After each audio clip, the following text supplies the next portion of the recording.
He loved messing with his sister's friend until one night turned everything she knew about him upside down. Hello everyone. Before we begin today's story, I have a small favor to ask. Please hit subscribe and turn on the notification bell so you never miss our channel's new videos. It is quick, free, and the best way to support us in bringing you more dramatic stories. Your support truly means the world to us. Where are you watching from today? Please drop your city or country in the comments below. Thank you very much. Now, let us go back to our main character. The soft hum of conversation fills the living room, blending with quiet laughter and the clink of glasses. Warm yellow light spills from the lamps, making the house feel familiar, almost too comfortable. This is not a fancy place. It is a casual family gathering, the kind where everyone already knows their role, and Hannah Miller already knows hers. She stands near the kitchen counter, holding a glass of water she has not touched. She is here because her best friend insisted, because saying no would have led to questions she did not feel like answering tonight, because sometimes it is easier to show up than to explain why you are exhausted. Then she hears the voice she was hoping to avoid. Careful, Hannah. You are gripping that glass like it owes you money. She exhales slowly, keeping her back turned for a moment longer than necessary. Lucas Grant, her best friend's older brother, the man who never seems to take anything seriously. She turns to face him, already wearing the polite smile she uses when patience is running thin. Lucas is leaning against the doorway, relaxed, confident, with that familiar grin that always feels like a challenge. He looks completely at ease, like he belongs in every room he enters. I am fine, Hannah says evenly. Wow, he replies. That was very convincing. Her best friend laughs from across the room, clearly entertained. Hannah forces a small smile, but inside, irritation stirs. To everyone else, Lucas is charming, funny, effortlessly likable. To Hannah, he is something else entirely. He is careless, too playful, the kind of man who turns everything into a joke. She has spent years building a life that does not allow room for that. Early mornings, long shifts, bills that do not wait. She does not get to laugh her way through responsibility. Lucas steps a little closer, lowering his voice as if sharing something personal. Long week? I said I am fine. Well been. He tilts his head, studying her. That usually means you are not. She looks away, focusing on the counter instead. She does not want his concern, especially not when it comes wrapped in teasing. From her perspective, Lucas has never had to carry real weight. He floats through life with confidence and jokes, always landing on his feet. At least, that is what she believes. Relax, he says lightly. I am just messing with you. Exactly, she thinks. Always messing around. Hannah glances at him briefly. The grin, the easy posture, the complete lack of seriousness she thinks she sees. In her mind, he fits perfectly into a box she sealed years ago. Not reliable, not mature, definitely not someone she would ever consider seriously. Lucas seems perfectly comfortable being seen that way. The evening moves on. Conversations overlap. Someone refills drinks. Music hums softly in the background. Lucas drifts through the room, joking with relatives, teasing his sister, making people laugh without effort. Always the same. Or so it appears. What Hannah does not notice is how his eyes soften when he looks at her, or how he keeps his teasing light when she seems tense, or how he never pushes when her smile fades. She does not notice because she is not looking for depth. She already decided it was not there. To her, Lucas Grant is just her friend's brother, the guy who never stops joking, the man who treats life like a game, and if anyone had asked her in that moment, she would have said she had him completely figured out. She would have said nothing about him could surprise her. She would have been wrong, because before this night is over, Hannah will witness something she was never meant to see. Something that will shatter the image she built of Lucas piece by piece. And once that image breaks, there will be no way to put it back together the same way again.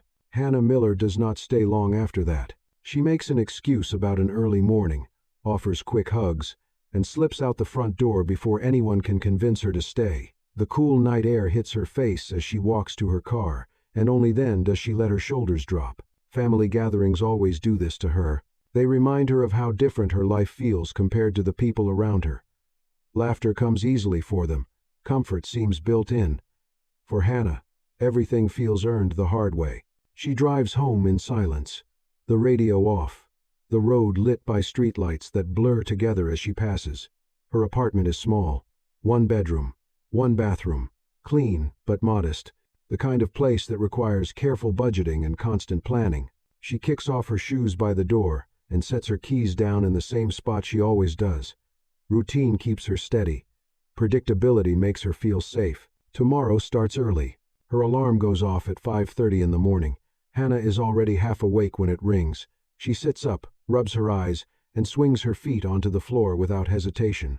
There is no snoozing, no lingering. She does not have time for that. Coffee brews while she pulls on clothes that are practical, not stylish. Comfortable shoes, a jacket she has worn for years. She checks her phone and frowns at a reminder notification she has been avoiding all week. Rent is due in 3 days. She exhales slowly and locks the phone screen. She has enough. Barely. But that means saying no to everything else for a while. No dinners out, no extra expenses, no mistakes. At work, the hours stretch long. Hannah moves through her day with quiet focus, doing everything asked of her and more. She is reliable. She always has been. People depend on her because she does not let them down. That is how she learned to survive. During her lunch break, she sits alone at a small table near the window, eating something simple she packed from home. Around her, co-workers talk about weekend plans, trips, and things Hannah has not allowed herself to imagine in a long time. She does not resent them, but she feels the distance. In moments like these, her mind drifts back to people like Lucas Grant, whether she wants it to or not. Men who seem untouched by stress, men who laugh easily, men who treat life like it will always work out somehow. She shakes her head, annoyed with herself. Thinking about him is pointless. By the time she gets home that evening, her legs ache, and her patience feels thin. She drops her bag on the chair and sinks onto the couch, staring at the ceiling for a long moment. This is her reality. Responsibility, planning, pressure. She has learned to trust only what she can control. That is why she cannot stand men like Lucas. They represent everything she cannot afford to be. To Hannah, seriousness equals safety. Discipline equals survival. Anyone who does not treat life with the same gravity feels dangerous, unreliable, temporary. Lucas Grant, with his jokes and teasing, feels like someone who would disappear the moment things became hard. And Hannah has no space in her life for someone like that. Later that night, she checks her phone again. A message from her best friend lights up the screen. "I hope my brother was not too annoying. He means well." Hannah stares at the words longer than she needs to. She types a reply, deletes it, then types again. "He is fine. I am just tired." It is not a lie, but it is not the whole truth either. What she does not say is that Lucas unsettles her. Not because of what he does, but because of how easily he seems to move through the world. Because part of her wonders what it would be like to carry life with that kind of ease. She sets the phone down and stands, pushing the thought away. She has worked too hard to question her instincts now. The next few days pass quickly. Work, home, sleep, repeat. Hannah stays focused, grounded, determined not to let distractions creep in. But somewhere in the back of her mind, an uncomfortable awareness begins to grow. Lucas Grant is not just a joke she can ignore. He is part of her world, whether she likes it or not. And without realizing it, Hannah is walking straight toward a moment that will challenge everything she believes about him, about herself, and about what it really means to be strong. She just does not know it yet. The next time Hannah sees Lucas Grant, it is not at a party or a family gathering. It is a Tuesday evening. Rain has been falling since late afternoon, the kind that soaks through clothes and patience alike. Hannah steps out of the small grocery store near her apartment, juggling 2 paper bags against her chest.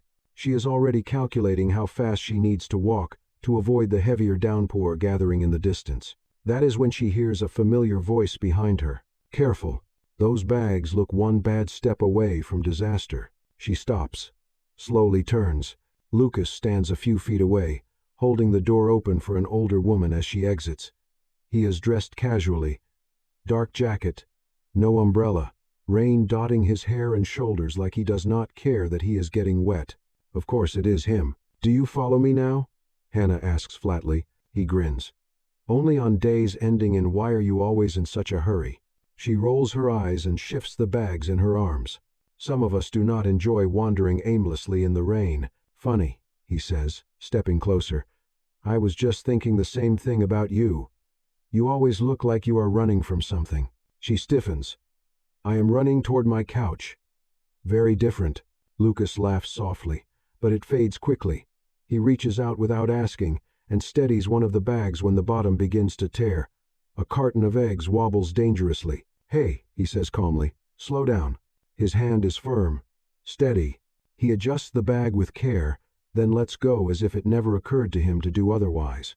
Hannah notices the action, but she dismisses it just as quickly. Anyone would do that, she tells herself. Thanks, she says, already stepping away. Lucas nods. No problem. They walk toward the parking lot together in silence, rain growing heavier around them. Hannah is aware of his presence in a way she does not like. Too close.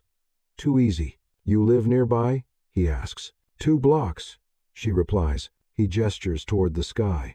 You want a ride? I parked right over there. No, she says immediately. Too quickly. I am fine. Lucas studies her for a moment, something unreadable passing through his expression. Then he shrugs. Suit yourself. She expects another joke, another comment, but none comes. Instead, Lucas removes his jacket and drapes it carefully over the torn bag, shielding the groceries from the rain. He presses it lightly into her arms. Just until you get home, he says. Give it back next time. Hannah blinks, surprised. I do not need it. I know, he replies, but the eggs do. For a second, she does not know what to say. The gesture does not fit the image she has of him. It is quiet, practical, thoughtful. Before she can respond, Lucas steps back into the rain without the jacket, already turning toward his car. Good night, Hannah, he calls over his shoulder. She stands there longer than she intends to, rain pattering against the pavement, his jacket warm in her arms. Then she shakes her head. It means nothing, she tells herself. The next few days, she sees him again. Briefly, in passing, at her best friend's place. Lucas helps fix a broken cabinet hinge without making a scene about it. At a neighborhood fundraiser, he quietly handles a mix-up with the sign-in sheet, smoothing things over before anyone notices. He listens more than he talks. Each time, Hannah notices, and each time, she explains it away. He is just being polite. He is just being helpful. He is still the same man. One evening, while she is sorting mail at home, she finds a small envelope tucked between bills. It is from her building manager. Inside is a notice about a temporary water shutoff scheduled for the following week. She sighs, already adjusting her routine in her head. A knock sounds at her door moments later. When she opens it, Lucas is standing there, holding his jacket. You forgot something, he says simply. Hannah takes it, fingers brushing his for a fraction of a second. She notices that the jacket is clean, dry, folded neatly. Thanks, she says. I meant to return it. I know. She hesitates, then adds, You did not have to walk back in the rain. Lucas meets her eyes. For a moment, there is no teasing, no smile. I wanted to, he says. The words linger between them. Then, just like that, the familiar grin returns. Besides, it builds character. She exhales, annoyed at herself for feeling anything at all. After he leaves, Hannah stands in her doorway longer than necessary. She does not realize it yet, but something small has shifted, a detail she cannot fully explain, a crack in the image she built, a seed quietly planted, and when the time comes, it will grow into something she can no longer ignore. Hannah does not plan to see Lucas again so soon, but life, as always, does not ask for permission. 3 days after the rain-soaked grocery store encounter, her best friend calls her late in the afternoon. Her voice is rushed, stressed. I forgot to tell you, she says. My parents are hosting a small charity planning meeting tonight. Nothing fancy, just a few people. I promised them you would help me organize the donation list. Hannah hesitates. She is tired. Her feet ache. Her mind is already counting the hours of sleep she will not get. I can come by for an hour, she says finally. Thank you, her friend replies with relief. And do not worry, my brother said he would help too. Hannah closes her eyes. Of course he did. That evening, She arrives at the house just after 7. The mood is different from the last gathering. Quieter. Purposeful. Papers spread across the dining table. Laptops open.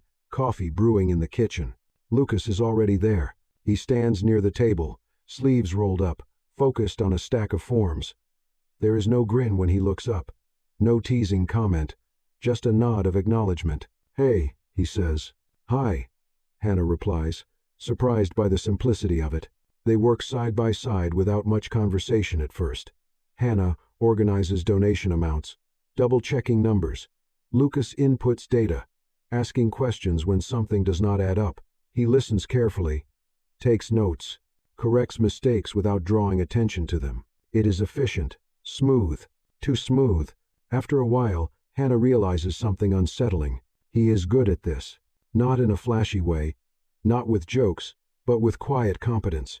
He anticipates problems before they happen. He helps his parents, without making them feel dependent.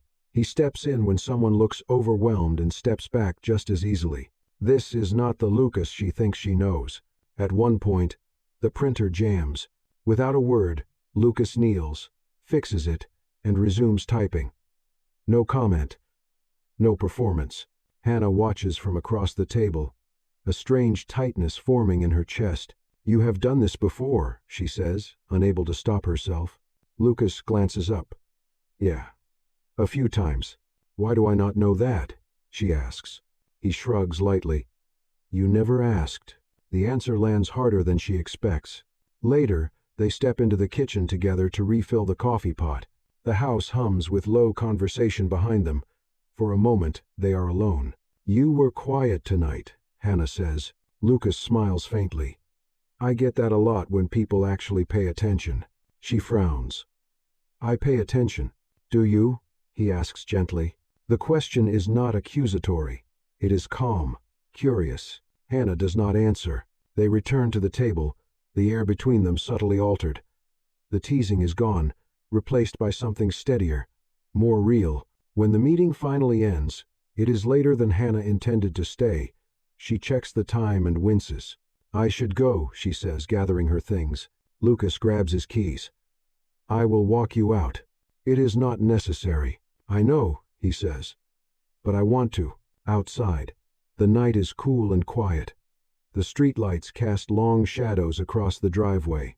They stop near her car. "Thanks for helping," he says. "My parents appreciated it. So did I," she replies before thinking. He looks at her, surprised. There it is again, that moment where the version of him she carries in her head does not match the man standing in front of her. As she opens her car door, Lucas speaks again. "Hannah," he says, "you do not have to see me as the joke in the room." She freezes. "I never said you were a joke," she responds carefully. "You do not have to say it," he replies softly. For a heartbeat, neither of them moves. Then, as if realizing he has said too much, Lucas steps back, that familiar half-smile returning just enough to shield him. "Drive safe," he adds. Hannah gets into her car, heart beating faster than it should. As she pulls away, she glances in the rearview mirror. Lucas is still standing there, watching her go. She tells herself it is nothing, but deep down, she knows something has changed. She is no longer just tolerating his presence. She is starting to feel it. And that realization unsettles her more than anything else so far. The next time Hannah and Lucas spend time together, it is not planned. It is late on a Friday night when her phone buzzes as she is locking up at work.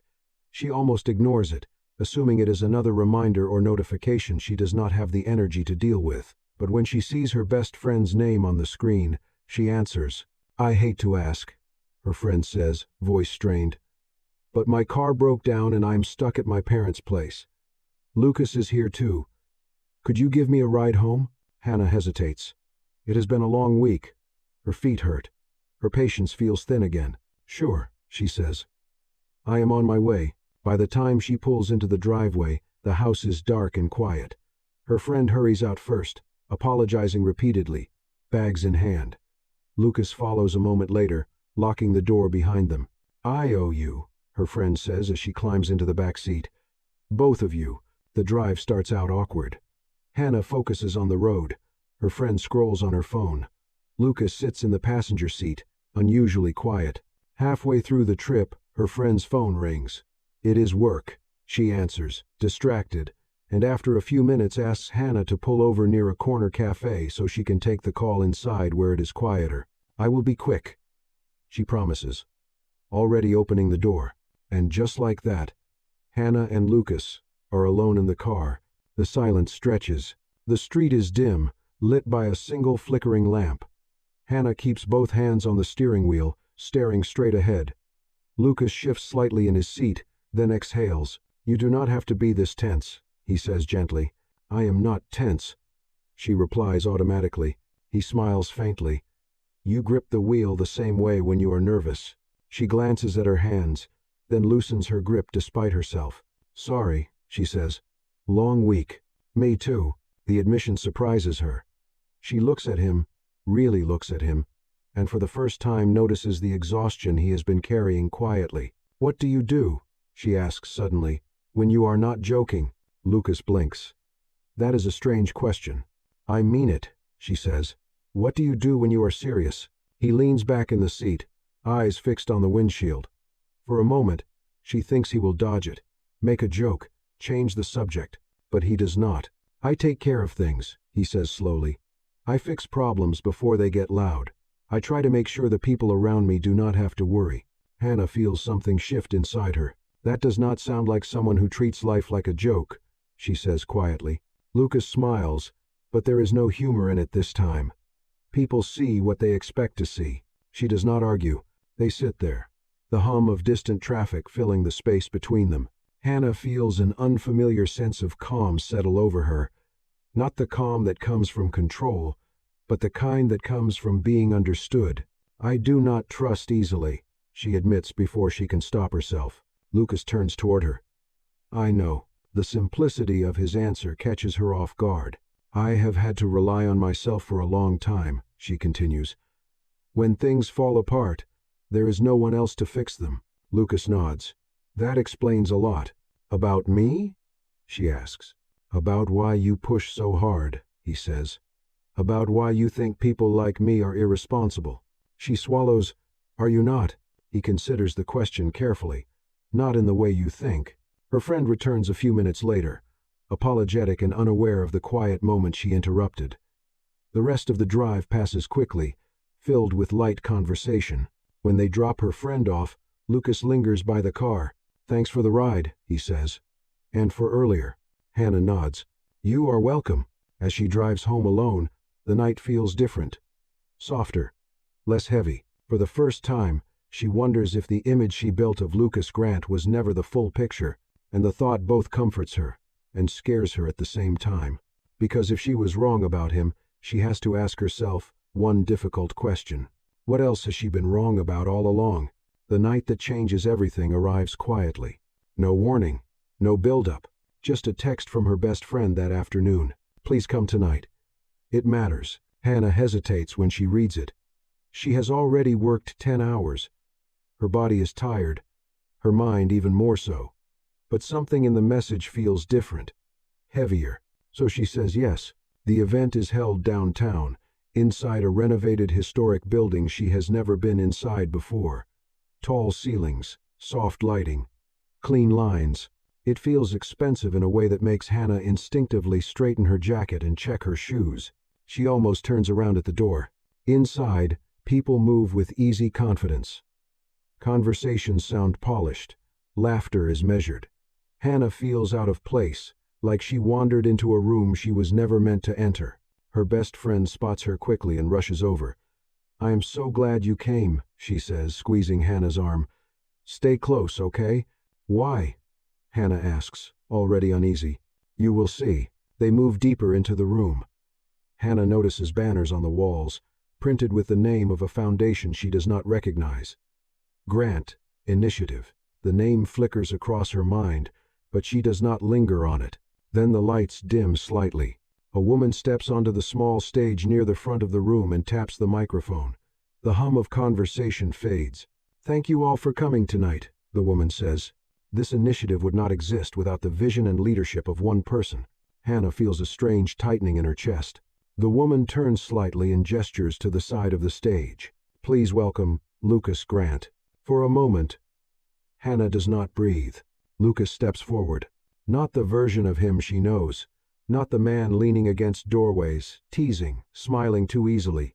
This Lucas is calm, grounded, completely at ease. He speaks briefly, clearly, thanking donors, outlining plans, answering questions with quiet authority. People listen. Not politely, intently. Hannah watches from the edge of the crowd, her thoughts racing. This is not a joke. This is not an act. This is not a coincidence. Everything she thought she knew about him collapses in on itself. When the applause ends, Lucas steps down and moves through the room, greeting people with the same understated confidence. Someone claps him on the shoulder. Someone else thanks him for changing their lives. Hannah feels heat rush to her face. So this is who he is. Not irresponsible. Not careless. Not drifting. Just hidden. Lucas spots her then. Their eyes meet across the room. The smile that touches his face is small, almost cautious. Hannah turns and walks away. She pushes through the crowd, out into the cool night air, her heart pounding too fast. Her mind replays every moment she dismissed, every assumption she made, every time she reduced him to something easy to ignore. Footsteps approach behind her. Hannah, Lucas says quietly. She turns, anger and confusion colliding in her chest. How long? She asks, voice tight. Were you going to let me believe I had you figured out? Lucas does not defend himself. He does not interrupt. I never lied, he says calmly. You just never looked past what you wanted to see. The words land hard. Do you have any idea how humiliating this feels? She asks. Everyone else knew. I was the only one who did not. I did not want you to see me differently because of this, he says. I wanted you to see me first. She shakes her head. You should have told me. Would you have believed me? She cannot answer. The silence stretches between them, heavy and unresolved. Inside the building, the event continues. Applause echoes faintly. Outside, Hannah realizes something she has been avoiding since the beginning. The mistake was not that Lucas hid who he was. The mistake was that she decided who he was before she ever gave him a chance. And now, nothing between them can stay the same. Hannah does not sleep that night. She lies awake in her apartment, staring at the ceiling as the city hums faintly outside her window. Every time she closes her eyes, the image returns. Lucas on the stage, confident, respected, seen, and her, standing in the crowd, realizing she was the only one who never truly looked. By morning, the confusion hardens into something sharper. Anger, not the loud kind, the quiet kind that settles deep and refuses to move. The next few days pass with an uncomfortable weight pressing on her chest. She avoids messages, skips invitations, keeps her world small on purpose. Work, home, sleep, nothing else. Lucas does not reach out. That somehow makes it worse. By the fourth day, her best friend calls. You cannot keep pretending nothing happened, she says gently. I am not pretending, Hannah replies. I am protecting myself. From what? Hannah hesitates. From disappointment. From realizing she was wrong. From the possibility that she misjudged someone who mattered. I need space, she says finally. That evening, she runs into Lucas anyway. It happens outside her building, just as the sun dips below the horizon. She spots him near the entrance, hands in his pockets, waiting, not pacing, not dramatic, just there. Her first instinct is to turn around, but she does not.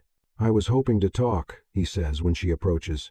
I do not think that is a good idea, she replies. Then I will be quick. She crosses her arms. Say it. Lucas takes a breath. I am sorry. The word surprises her. Not for who I am, he continues, but for letting you feel foolish.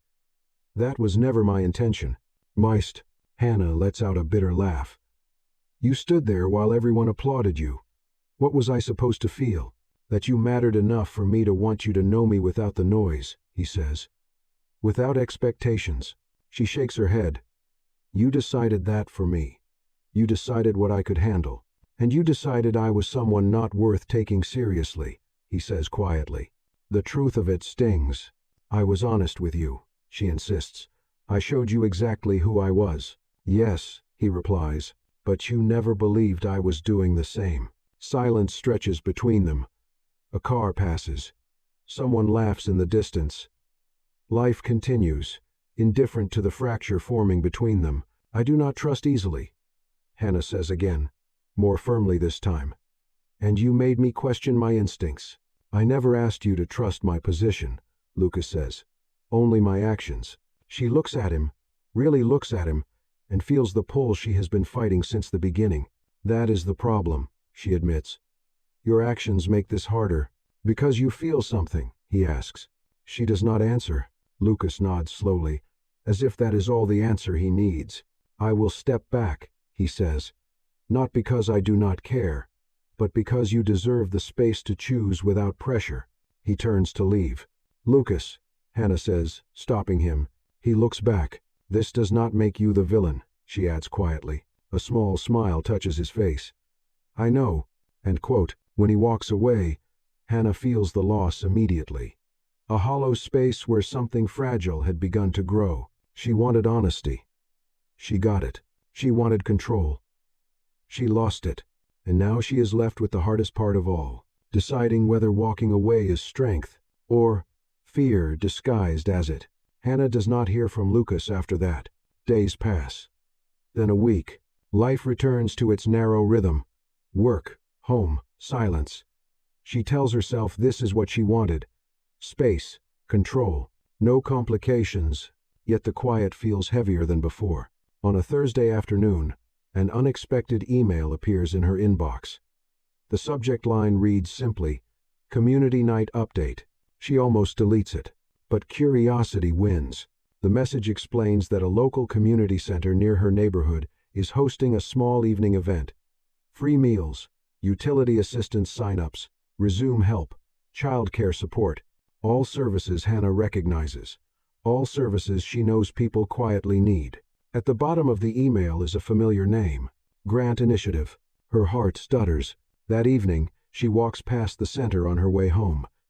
Music drifts through open doors, laughter, conversation, real, unpolished. Against her better judgment, she steps inside. The room is full, but not crowded. Folding tables, volunteers moving with purpose, families sitting together. It feels grounded, human, and then she sees him. Lucas stands near the back, sleeves rolled up, helping an older man fill out paperwork. He listens patiently, explains slowly. When the man thanks him, Lucas shakes his head as if it is nothing. No stage, no applause, just work. Hannah watches unnoticed as Lucas moves through the room, fixing small problems before they grow loud. Exactly as he described, a volunteer approaches Hannah. Are you here to help? Hannah hesitates. I can. Well, she spends the next hour organizing forms, guiding people to the right tables, doing what she does best. At some point, Lucas notices her. Their eyes meet briefly. He nods. No pressure. No interruption. Later, as the crowd thins, Lucas approaches her quietly. I did not know if you would come, he says. I did not know either, she admits. He gestures around them. This is what I meant. This is who I am when no one is watching. She studies his face. The tired kindness, the steadiness, the absence of performance. You did not do this for me, she says. No, he replies. I did it because it needed to be done. They stand in comfortable silence. Hannah exhales, something inside her finally loosening. She realizes this is the answer she never asked for. Not words, not explanations. Consistency. Lucas did not chase her. He did not defend himself. He simply kept being who he was. And for the first time, Hannah allows herself to see him clearly, not as the man she misjudged, but as the man he has been all along. The community center empties slowly. Chairs are stacked, tables wiped clean. The noise fades into a calm that feels earned. Hannah helps carry the last box of forms to the storage room, then steps back into the main hall. Lucas is waiting near the exit, not blocking her path, not rushing her, just there. They walk outside together. The night air is cool, familiar, grounding. For a moment, neither of them speaks. I owe you an apology, Hannah says finally. Lucas looks at her, attentive but quiet. I decided who you were before I let myself learn the truth, she continues. That was my mistake, not yours. He nods slowly. We all do that sometimes. I was afraid, she admits. Not of your world, of how easily I judged it. Lucas considers her words.